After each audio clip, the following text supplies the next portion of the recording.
মহাকাশে চাষাবাদ। হ্যাঁ, ঠিকই শুনেছেন। বর্তমান সময়ে বিজ্ঞানের অগ্রগতি এবং প্রযুক্তির সহায়তায় বিজ্ঞানীরা মহাকাশে চাষাবাদ করছেন। 1995 খ্রিস্টাব্দে নাসা এবং উইসকনসিন বিশ্ববিদ্যালয়ের যৌথ উদ্যোগে মহাকাশে আলু চাষ শুরু হয়, কিন্তু এই প্রচেষ্টা সফল হয়নি।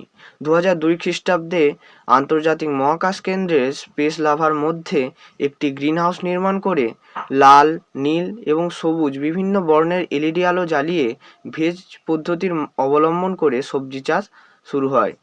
2017 খ্রিস্টাব্দে মার্কিন বিজ্ঞানীগণ আন্তর্জাতিক স্পেস স্টেশনে চীনা বাঁধাকপি চাষ করেন।